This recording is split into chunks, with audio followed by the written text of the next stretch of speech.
coffee is too much attractive in comparison with everything that could happen in this hall, but still. We begin and waiting for those our colleagues and guests who will come back here. Hope you had a short break and a little boost of energy, and it's enough for us to continue our talk and to speak the unspoken. That's why we're gathered here today.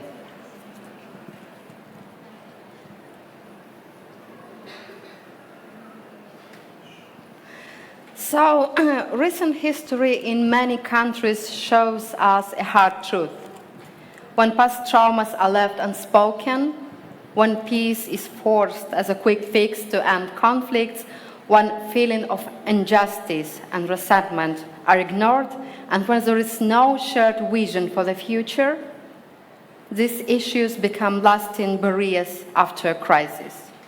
And when politicians focus on staying in power, these problems only get deeper.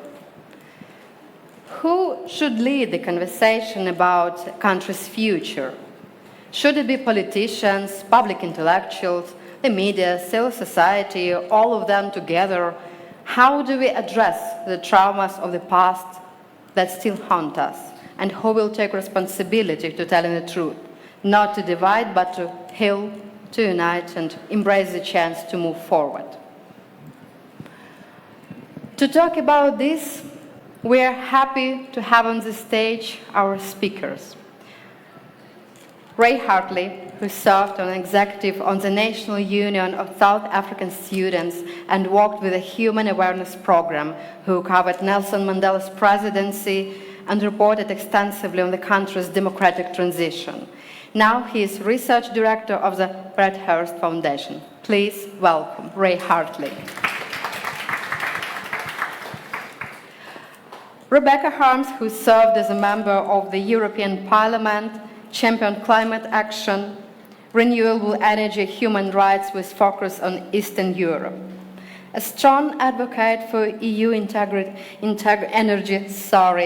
didn't have my coffee, that's why. Energy security and nuclear safety. She also served on the European Parliament's delegation on Ukraine, and now she is vice chair at the European Centre for Press and Media Freedom.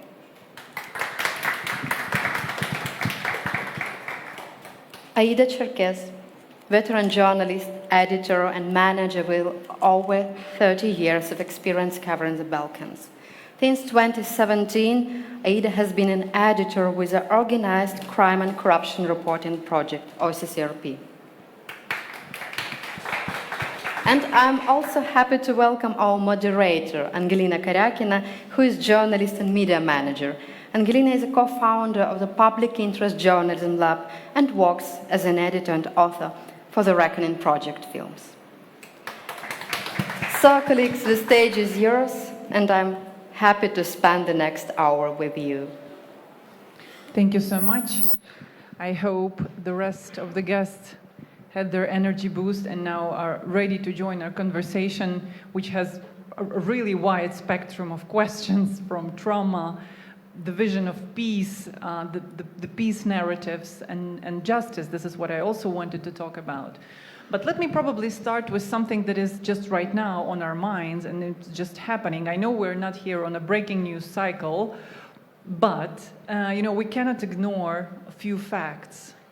As we speak, there are negotiations in Turkey taking place without basically Russia, without Putin, who actually invited everyone in but didn't show up, not surprisingly. And in the recent days, there was also a very important decision taken by the Council of Europe to back the special tribunal for the Russian aggression, which I think is also an essential fact for our conversation. So lots of things to reflect on, but thinking about the recent context and the events that are taking place right now, I want to turn to you, Rebecca, with a question about the vision of peace, first and foremost in Europe and in Germany, your home country. How Germany and the Germans see the peace that should be, in Europe and, of course, in Ukraine, and why? So this is a very good question, because it's one of the questions I'm asking myself again and again. Because in debates in Germany, I'm often leaving the room after discussing for hours. And my impression in Germany very often is that Germans think that they understand better that Ukrainians need peace than Ukrainians do understand. So they feel themselves like experts for peace, and they think that Ukrainians, in all their anger, or some also talk about what it is really true, hate against Russians, cannot see that peace is better than war. And what I conclude from those discussions in Germany, and I think in other countries in the West, it is not so different. But what I take back from those discussions is, until today, whatsoever has been discussed about negotiations, ceasefires, compromises, territories, or peace in the future, the Germans and others do not understand the nature of the war which Russia is leading against Ukraine and against Ukrainian nation. They have not understood the nature of this kind of aggression, and therefore they think Ukrainians are at least partly also to be blamed that this war goes on, and only we, as this nation, expert for peace, we do know what is right and what is wrong. And so I would not say that this discussion is taking place everywhere, but I would dare to say that the wider the people are away from the war, the wider they are away from the reality in Eastern Europe since some decades, the more they think that they have to teach this part of the world about peace, and not only the Russians.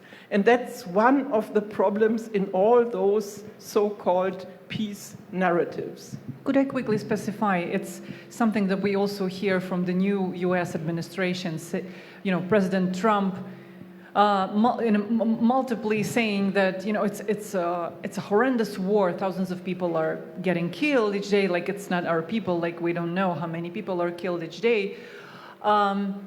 Has this kind of narrative, a new narrative from the U.S., coming from the U.S., changed anything in Germany, in German political circles? After the elections, and now with this approach of the wider European coalition to support Ukraine?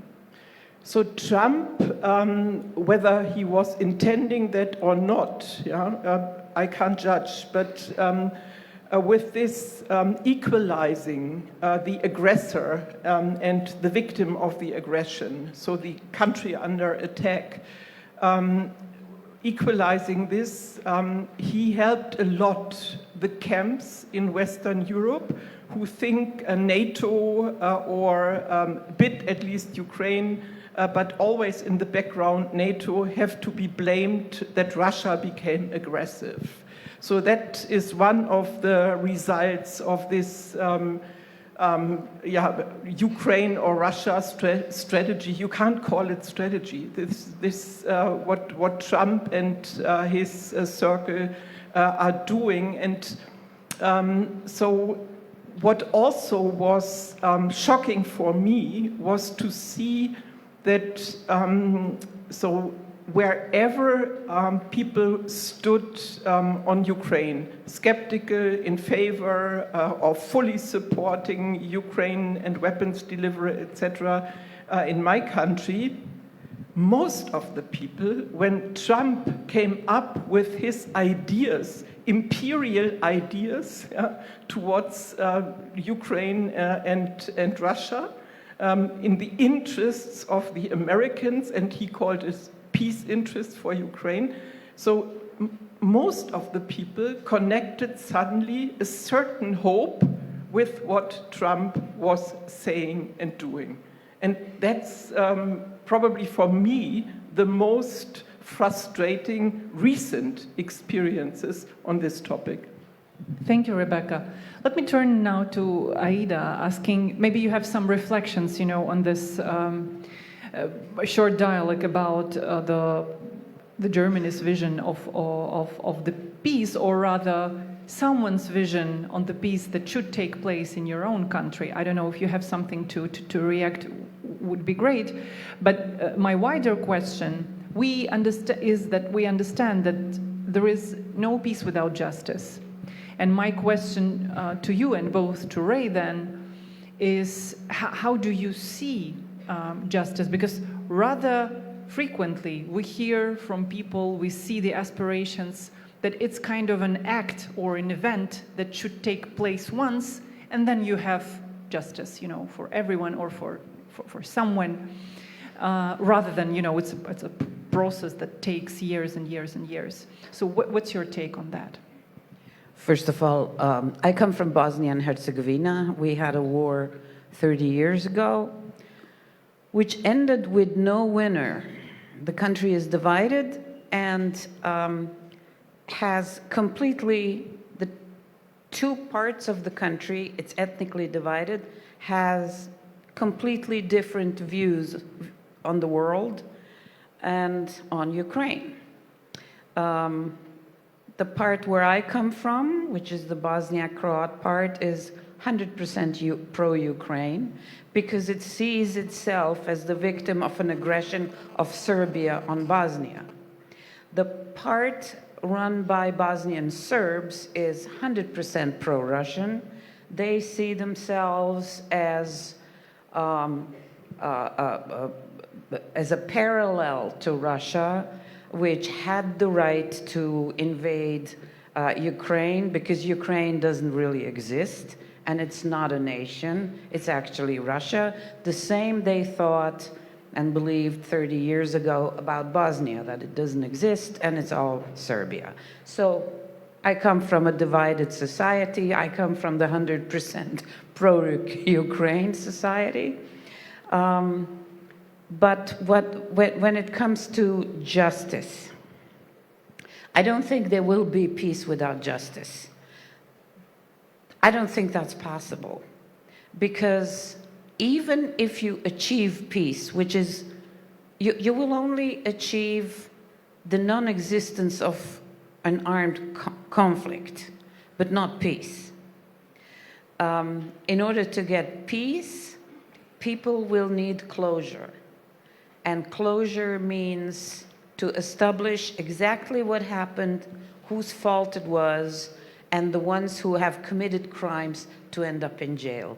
That's the only way I see that peace will be accepted by the victim. There's one more big threat if you have peace without justice. Over the generations, the narrative of the victim about his victimhood can become so strong that they can turn into the aggressor. Think of Israel. In order to have real peace, I believe we need courts, and not national courts only, but international courts. Closure in my country came when we found out that there's going to be an international court, and it's really going to prosecute the individuals responsible for the crimes. And the individualization of the criminal acts helped so much to remove hatred among the nations, among the ethnic groups. The moment we started talking about so-and-so did this to me, and not the Serbs did this to me, or the Croats did this to me, or the Muslims did this to me, that's when peace was able to stand on firm grounds. And that's when reconciliation is possible. Criminals need to be named, prosecuted, and put in jail in order to allow their own countrymen, their own nation, in whose name they have committed those crimes, to free themselves from that burden. It's courts and that kind of justice is equally important for the victim as for the perpetrator, for the aggressor. It's the only way to clean your history and to distance yourself from the crimes that were committed in your name. Individualization and courts. That's number one for peace. Thank you so much, Aida. Ray, now to you, we understand that in our case, of course, there are hundreds of thousands of war crimes committed by the Russians in Ukraine, and the perpetrator is, well, understandable, is known. It's a foreign actor. It's a Russian soldier or a Russian officer or just a Russian, someone who, you know, stepped in a foreign country and committed a crime. But at the same time, we also understand that during the occupation, now as we speak actually, there are lots of other people living under very complicated circumstances in occupations. Some of them do collaborate, others are forced to do something. And there will come a moment, actually, you know, after several successful military campaigns, we were able to deoccupy part of our territories. And actually in 2022, as Ukraine was getting prepared not for a war, but for a wider reintegration process, we were thinking about it. How do we live with each other? How do we coexist in some parts of the country, somewhat divided communities? I'm not saying that, you know, it's the whole of the country. When you think about Crimea, Donetsk and Lugansk, the territories that were occupied by Russia for more than 10 years, 11 years, that meaning, you know, whole generations were, like a generation of young children were already raised as Russians and educated like Ukraine is an enemy, indoctrinated. From your experience, having justice in communities where people coexist with a complicated past, what do you do? How do you get around? We understand that there is like national justice, courts, it's an understandable argument from Aida, but what else can work to make this coexistence possible? Yeah, thank you. I think that the South African example is probably useful in that case where you're talking about, you know, what happens when Ukrainians are doing something, perhaps crossing the line, and maybe they're under certain stresses, difficult circumstances. They may be living under occupation. They may be threatened. Then I think you look at the South African Truth and Reconciliation process could be a way of going forward there, and very important truth and reconciliation. So the South African process was essentially that if you came forward and you gave a full and honest account of what took place, and this was corroborated by witnesses and others involved in those incidents, and it was clearly, I think, the rubric of politically motivated, because obviously if you murdered somebody, and that's murder. But if you, for example, you may have given the location of a military unit, and that may have resulted not in necessarily in an attack, which led to the loss of life, but they didn't do anything with that information, but it comes to light that you were supplying that sort of information. Well, then what happens? So, and then if you fail to give a full and honest and truthful account of what occurred, you're then liable for prosecution. And one of the weaknesses in the South African system is that they didn't really follow through on that. And now, decades later, it's too late to do so, and there are quite a lot of people lobbying about various incidents that they don't feel justice was done. But on the whole, the Truth and Reconciliation Commission did succeed in giving some kind of closure, to use the word, in the post-apartheid era. So I do think another factor is that everyone knows Nelson Mandela and his role as the founder of the democratic nation, but the fact that the Truth and Reconciliation Commission was led by Archbishop Desmond Tutu, who was a very powerful and senior figure in the country with high moral, ethical standing in all communities. And he was able to call out people on all sides. You know, there were things that were done by those fighting against apartheid on occasion that crossed the line, and they were also required to appear before the commission and were also examined about those incidents. So I think that's quite important, is where is the sort of moral, ethical, civil society leadership of that process? You can't really leave it to the government to be the referee and the player. And to the foreign actors, probably. Apart from the court, an international court of justice, which is war crimes were committed. Something they need to be prosecuted in those courts. Yeah. But Ray, talking about moral authority and, let's say, trust within the society, and it's a question to all of you. What do you think? You had a brilliant argument. We're here at the Lviv Media Forum. The majority of us are journalists, and we need to think what is our role in challenging times like this. Maybe you can share some, you worked as a reporter as well. Maybe you can share some good examples, interesting examples of the media playing role in this process. Again, I don't want to do, simple parallels between anything, especially, war, Russian war in Ukraine and apartheid, obviously. But still, we understand that in order for the media to play a role, you need to have the society's trust. How was it in your case?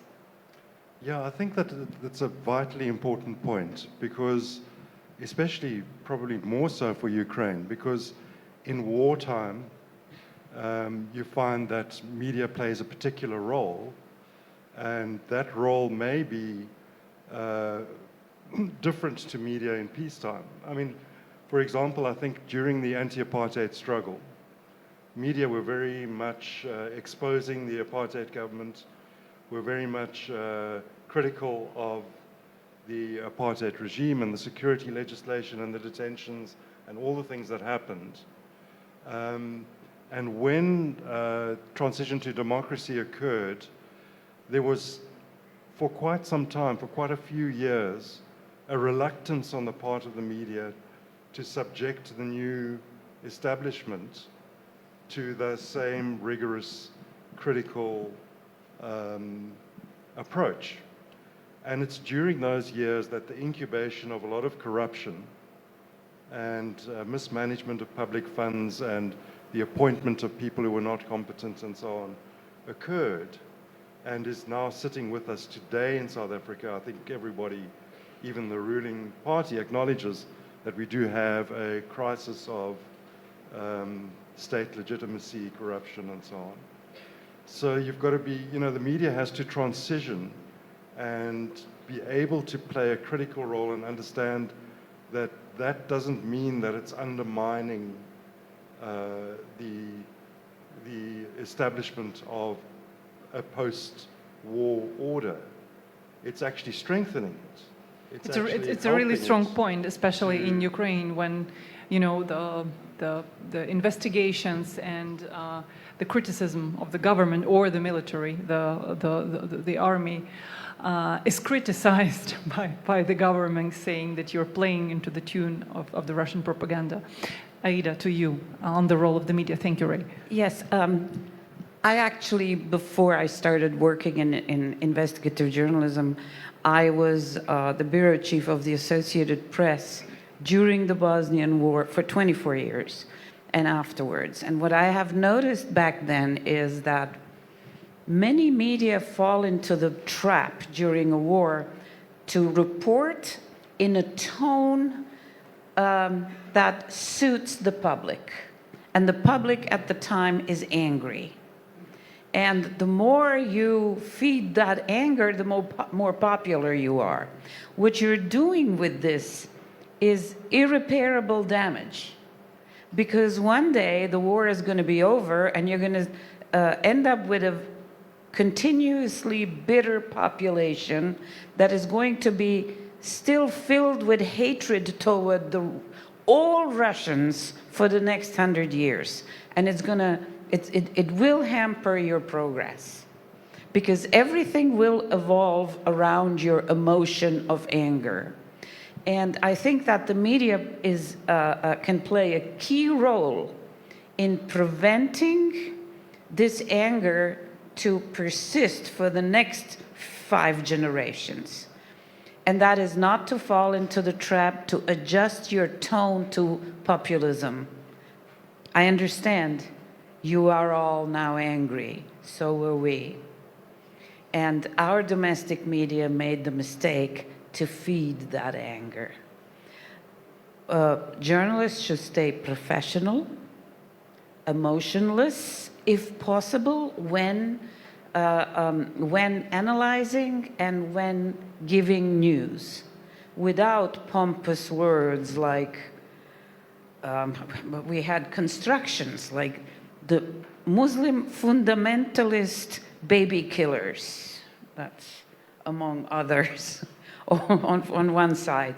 And then on the other side, Srbochetnički, Ustaško, whatever, I mean, all horrible words for the other side, referring to previous conflicts, to the Second World War, who was collaborating with the Germans and finding those, and then digging out all the dirt from the Second World War. Oh, they killed. According to the Serbs, the Croats killed 700,000 people in one concentration camp. According to the Croats, it was 70,000. That's quite a difference, you know. And when you play with this victimhood from the previous conflict, which everybody does everywhere, then you just increase this anger and make it generational. And that's something that the local media should be very, very aware of and try not to do, which is really difficult because you become, as a journalist, not very popular if you're a professional in wartime. That I have seen among my colleagues. So I think that's a very important point when it comes to coverage. I think it's a great point, and I think we can obviously all relate to that. In Ukraine, of course, we have our own language for the Russians, for the Russian crimes.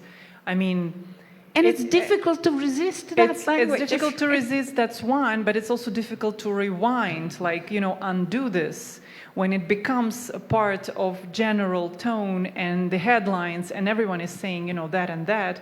There's a respected media using that word, and when you're criticized for that, you say, well, but the others are doing that. It's really hard then to repair it, actually. So yeah, I think it'll kill you for the next 50 to 100 years, really. But it doesn't, again, it doesn't mean that you do not have a position.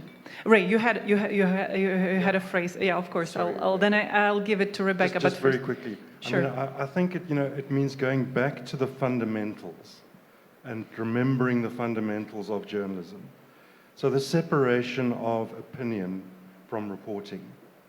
And I think that's one of the biggest victims of the social media age, is this injection of opinion into reporting. So yes, you can say those things in your column, which is opinion. In my opinion, this has occurred and this is what these people are and how, you know.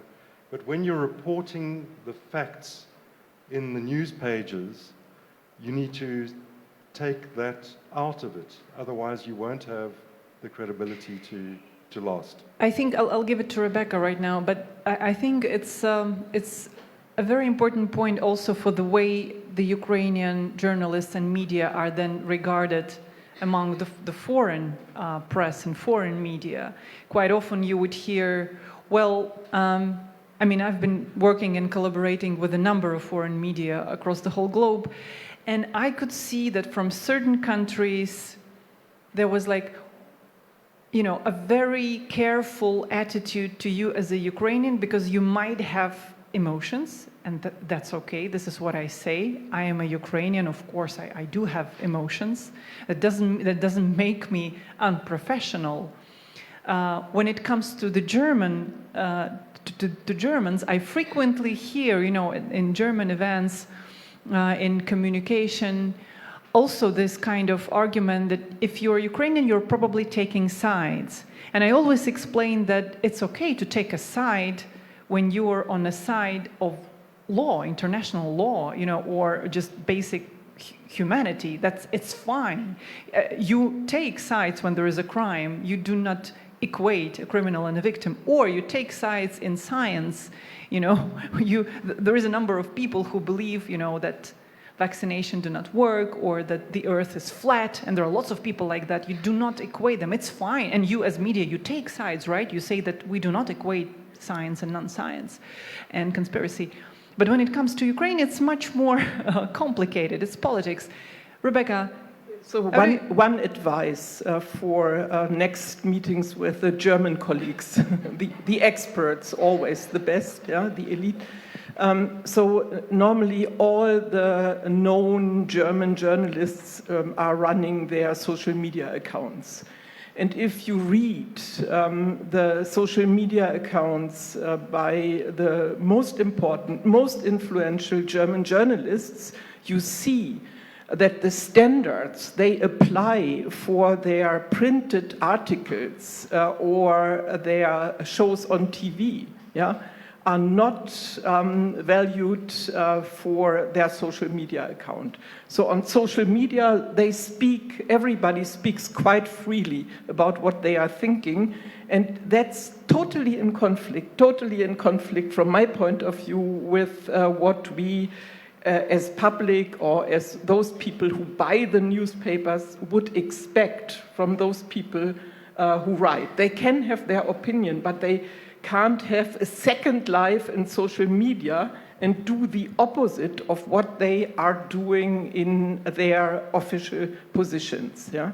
But on the Ukrainian, so I know the Ukrainian media since 2004. No, since 2004. Yes, yeah, exactly. Since then, I'm trying to follow. My experience is that latest since 2013, you can observe so a quality of reporting in some of the nationwide publications and TV what can be compared with other European countries. So there is no huge difference in the quality of the work. What are your concerns? So I think Ukrainian journalists have an advantage with it, which is in reality a huge problem. So they know the Russian war since 2014. They have been under attack in this information war already before.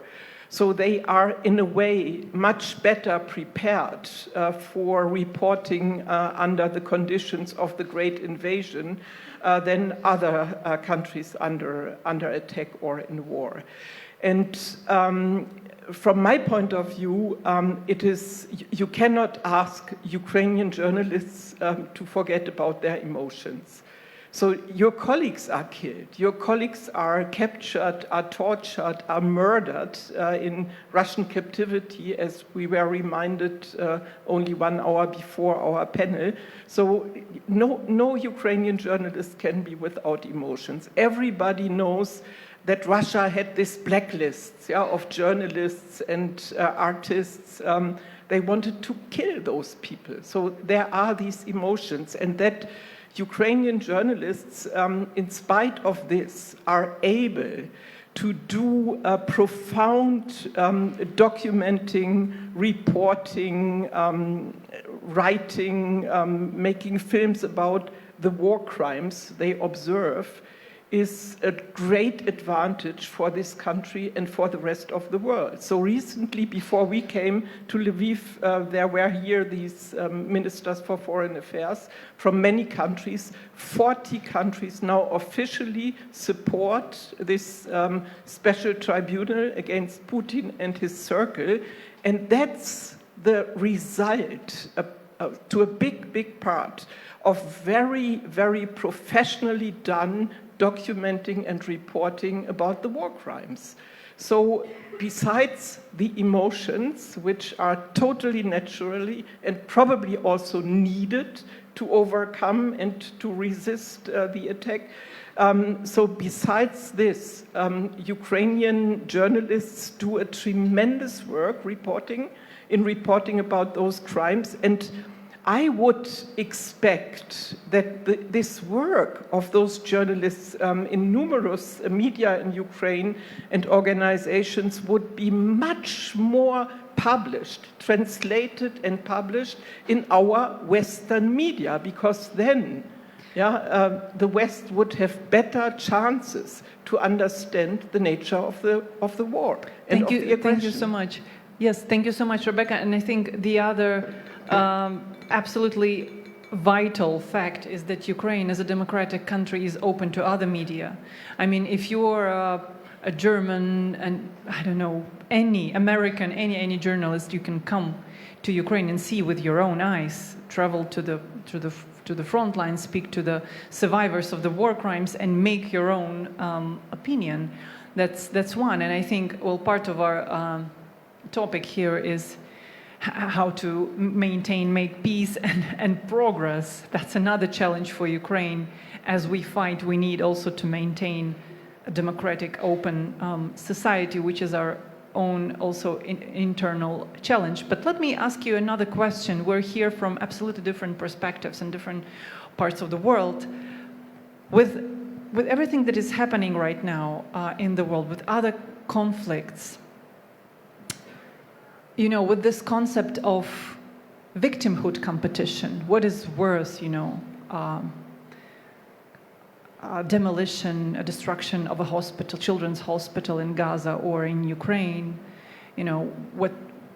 what is worse there or there? How do we have more attention for us because we're suffering more than someone else? This is what you think when you're suffering, and that's fine. But at the same time, I know it's $1 million question, but how do we overstep it, and how do we act in solidarity, knowing and seeing that international justice, I don't want to say doesn't work, we will still see, how it works, but at the same time, it didn't stop this war, it didn't prevent hundreds of thousands of war crimes in Ukraine, absolutely horrendous crimes against any category of civilians.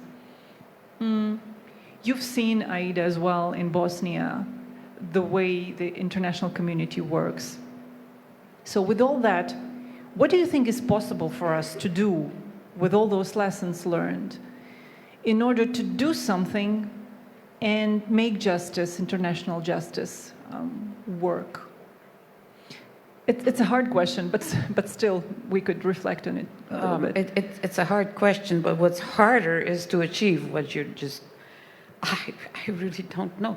Keep the focus on yourself by reporting, by calling out all those who just stand aside and watch and do nothing.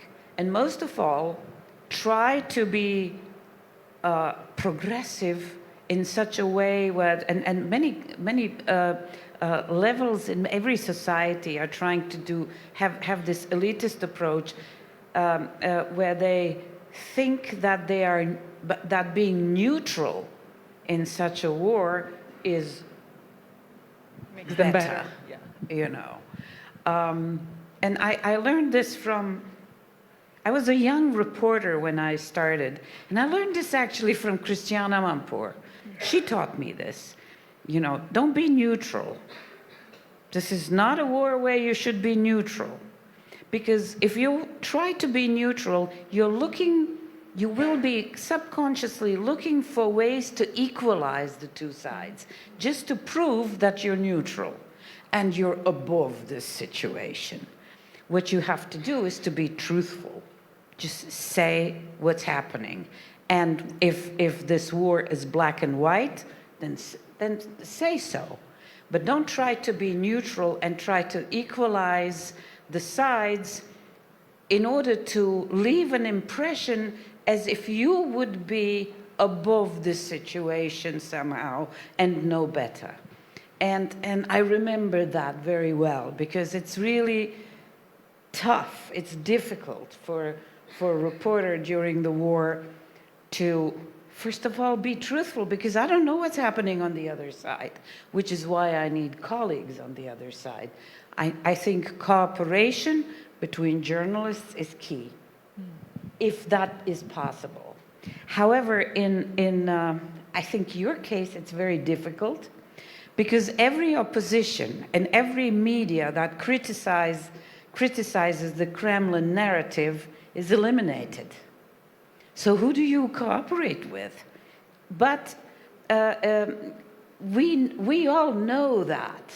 We know there is no opposition in Russia, at least not visible, because he has eliminated everybody. And that is all we need to know about that society. We know that reporters, that I can come here to Ukraine, that reporters can come here to Ukraine and freely report about. That's also enough for us to know the character of this society. And it's actually a clash of two concepts, authoritarian, as we heard, and democratic. And we know that. Except as normal citizens, we just really don't know what to do about it. You know, I was so angry. See, in my war 30 years ago, I had no electricity for 3.5 years. I could not leave the city. I was under siege. I was shot at every day. I was hungry for colors. I couldn't wait for the war to end to finally wear something red, because we always had to hide from snipers. So I'm kind of sick and tired of dark blue, brown, and green. I need pink, orange, and red in my life. And I didn't have water for 3.5 years. But that was all okay, and no food. I mean, it was just really scarce. But that's all okay. The worst part, in my experience, is not knowing what the hell is going on. There's no electricity. I can't turn the radio or the television on, and the newspapers cannot be bought because I can't go to the stand. First of all, the newspapers didn't arrive at the newsstand, and I can't get there because the sniper is shooting. So to be in prison and not to know why you're in prison and how long your sentence is was horrible. By the time the war ended, there was internet. I never heard of it. You know, we didn't have Windows. Like, I really didn't know what Windows was. The whole world had computers. We didn't know that this exists. And, you know, this isolation, the feeling that the whole world is going forward, you are standing in one place and nobody cares whether you live or die. You don't matter. That feeling is horrible. And that's why I was so angry with the rest of the world that they didn't care if I live or die. After that war, Kosovo happened, Syria happened, now Ukraine is happening, Gaza is happening. And I can feel that these people think probably the same, but it's not true that we don't care. We just don't know what to do. And this helplessness is killing us. So I was wrong when I thought that the world doesn't care. And you're wrong if you think the same. Thank you so much. It's an absolutely brilliant point. But you know, as I was listening to you and I was thinking about Ray's argument earlier as we spoke, maybe it doesn't matter what the world thinks, but it really matters what you think. Maybe if the world doesn't care if you live or die, but you care if you really care if you live or die, and those around you. Ray, you had a really great argument saying that for the long-lasting peace, it matters that this process comes from within the society, that it's not, the UN troops, or of course, it's also important, but we don't have an internal conflict in our case, but still that, peace, coexistence, and democracy, right, and living in an open society is our wish, not someone else's. How does it really look like from your perspective? Yeah, I think that, the idea that there is some sort of perfect society out there, or perfect societies out there that we can look up to and follow and imitate, unfortunately, those days are gone. The perfect society is the one that you build in your society. And I think it is happening. I mean, if you look at the media in this country, if you look at the civil society in this country, the strength of the civil society, and the Nobel Prize winners that you have, the documentation of the stuff that's happening in the occupation, all of this is incredible, and it's world leading. It's not following somebody's example or someone told you how to do it or showed you or is directing. And I think that makes it a very powerful engine for a future society, for building a free and open society in the future. And I think in South Africa's case, there was no international mediation of the conflict to end apartheid. It was the sides in the conflict sitting down and working it out. And I think that's what made it an effective process, and one that was accepted by people in the society. So, I think the world will be looking to Ukraine, actually, for the model that gets built here and gets forged in the heat of this conflict, actually, because this is where your values are forged, and truth as well. I mean, I think one of the great cliches is the first casualty of war is truth. The first casualty of war in the Ukrainian example was a great falsehood, that Russia was this tremendous imperialist nation. It would take 3 days to take the country. This was the position that was reported on and widely held view of the world. That falsehood was exposed by the war, actually. And in the war, the truth has been forged, that Ukraine is a resilient society, that it is determined, that it's not going to resign itself in the face of this so-called massive enemy, and that people are prepared to fight for these values. So, there's a lot of positive that can come out of that, but it's not going to come from abroad. And this is true for us as well, for any society. I mean, I think, relying on somebody to come and give you aid to deal with social problems in your country is fine. But much better is for you to try and solve those social problems and to look at your unequal distribution of resources in your society and deal with that and try and perhaps handle those social problems yourself. You know, so yeah, I mean, I think it's a very positive platform actually for building a future society. Yeah, because then it's harder just to take away when it's yours, but not just something that has been brought to you. So keeping up and surviving and resisting as an act of solidarity to the others, as an example, that's a lot of responsibility on Ukraine's shoulders. I'm joking, but of course, I get the point. Rebecca, solidarity is a word, something that I personally associate with you. You've been solidary with Ukraine for so many years, and you have been such a wonderful friend of Ukraine for so many years. But what do you think about the international justice and solidarity? So let's go back one step to your question about competition of victimhood. Because I think Ukraine is a good example, a country not going into this trap. Because Ukrainians, from the very first days of this great invasion in 2022, resisted this trap to see themselves only as the victims.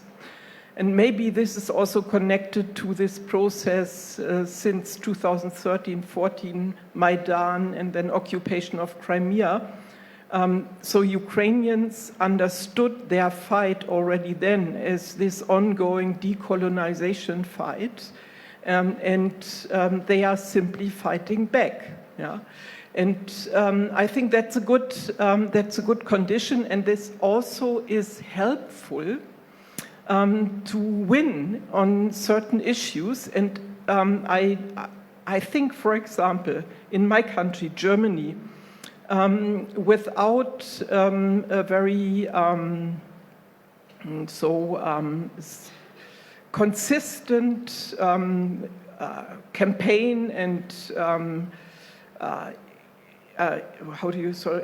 appearance of Ukrainians in the German debates about what's going on and what they need for the front lines, for the army, for the hospitals, etc., etc. Without this, we would still deliver only helmets, yeah, from Germany. But that there was this development from helmets to Mardas to Leopards to now the decision whether we send Taurus or not, we will see. I think we will. But it's thanks to this very, very tough appearance of Ukrainians, politicians, civil society, Ukrainian journalists reporting about the problems. Thanks to this, it was possible. And I think, because you said what is so important is to report the truth, to not mix everything with everything and compare every war with any other conflict in the world. So concentrate on your case, report the truth, because we are on the journalists' conference, report the truth, bring facts and figures, because you will need more weapons. We are talking here about peace, but I feel peace is far, far away. It's beyond what I can imagine right now. And next will be that Ukraine needs weapons, weapons, weapons, and at a certain point, if there are negotiations, troops from Western NATO states deployed on the ground. Thank you so much. I think it's a really good point to finish our conversation. We still have several minutes left. I want to remind, we started 5 minutes later, so we have plus 5 minutes to have a conversation with the audience. So now, if you have questions, please raise your hand, present yourself, and please shortly. Yes, there's a hand over there, and there's a hand over there. So whoever reaches first, there's a hand over there, a lady with the hand, and then a young man over there in the first row. Here is a lady just in front of me. We can't see you. A mic. Yeah. Could Here. Sorry. Yeah, okay, if that's quicker. Sorry, then the lady with the hand. I'm really sorry. Okay, good. My question is for you. So, how does it fit? For me? Yes. Okay. I'm only asking because this is Ukraine conference about the question of objectivity in journalism. It's frustrating to me as a Black American who comes from a tradition of Black media when the word objectivity comes up, and it seems like the people who are questioning who says that we need to be objective don't come from a tradition of oppression.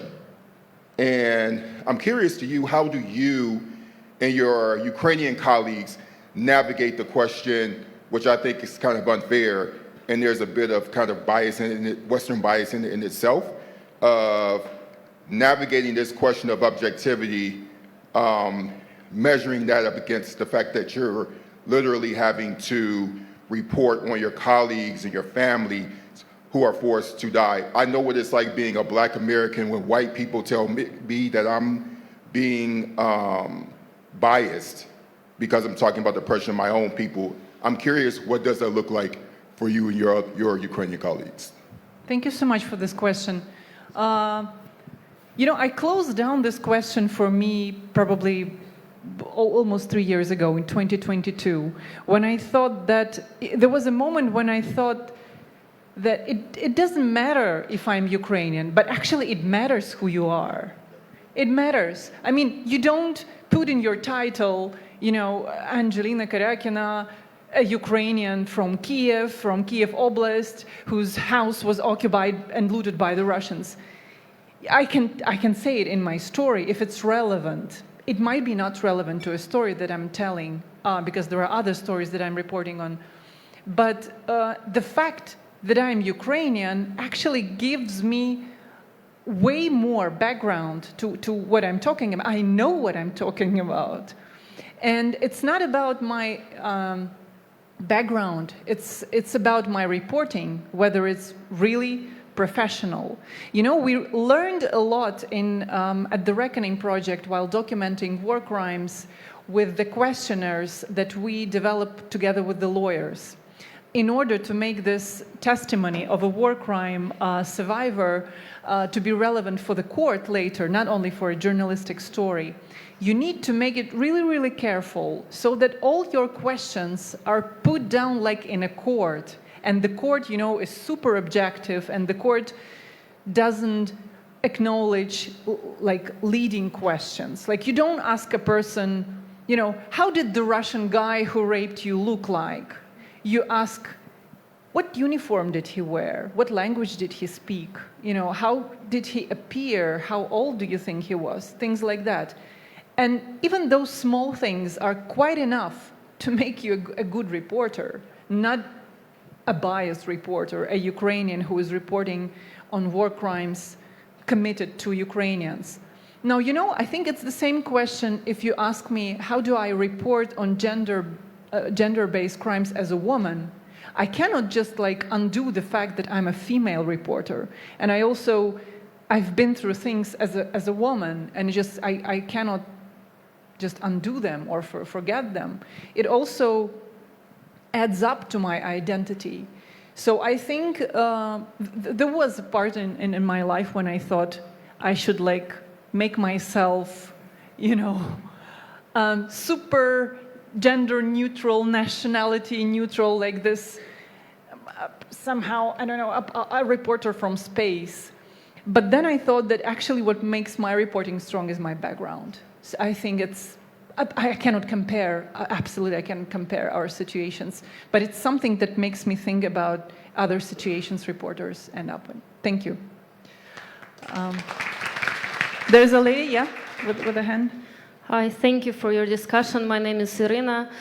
My question is to Aida. When you were saying about your experience being not knowing what's going on and that the world is like does care about you, it corresponds, and I think it corresponds with the feeling that people under occupation are feeling now. So what are your, I don't know, advices or insights of the healing process for you?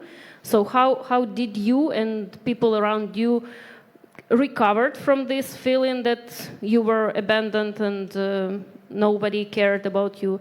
And how should the world outside, I don't know, speak to you or behave to help you to heal faster?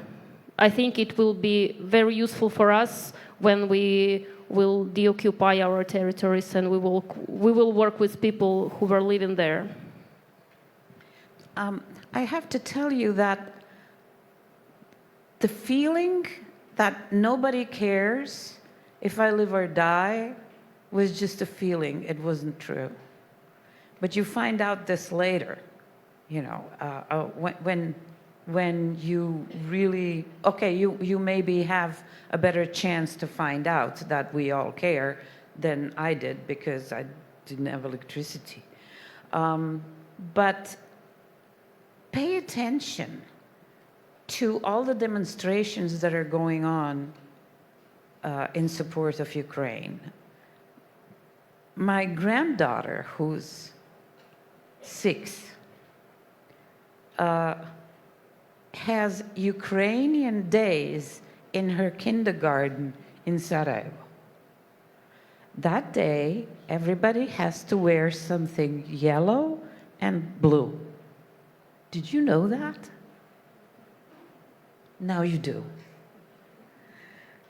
A kindergarten in Sarajevo makes it's contributing to the awareness of not only children, but their parents too, because their parents are told to dress their children in yellow and blue.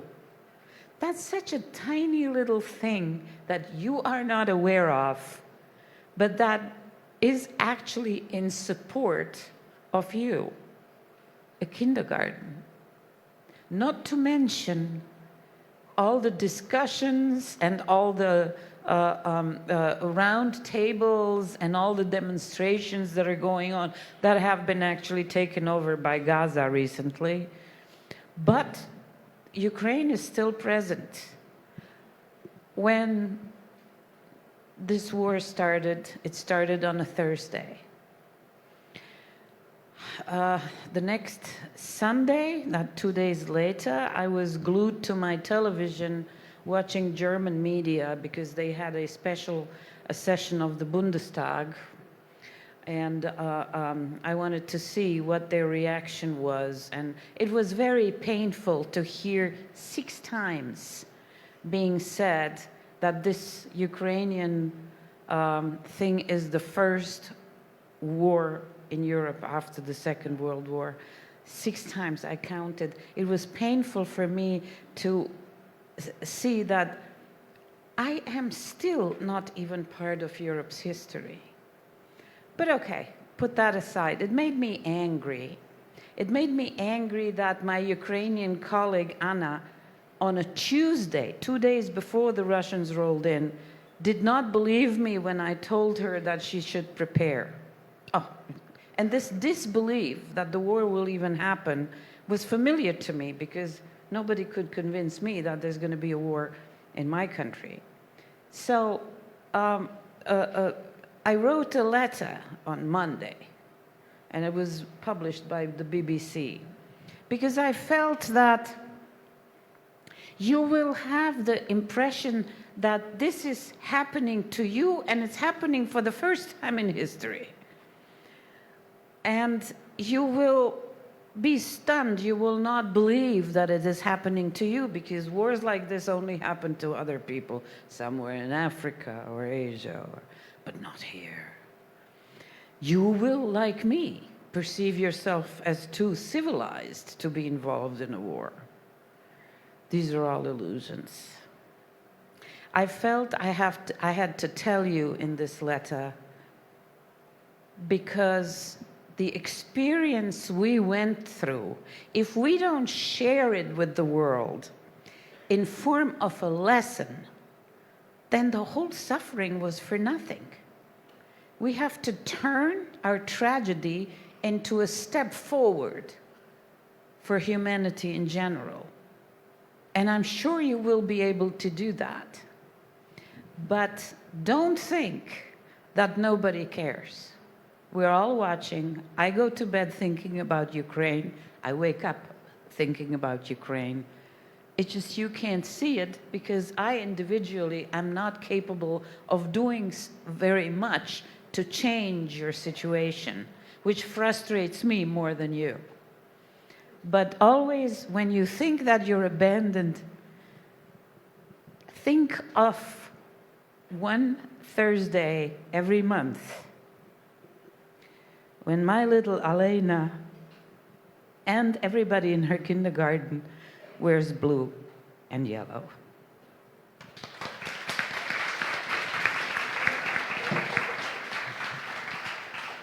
Thank you. We have just one short question from the audience. If you could be yes, please, very, very quickly. Yeah.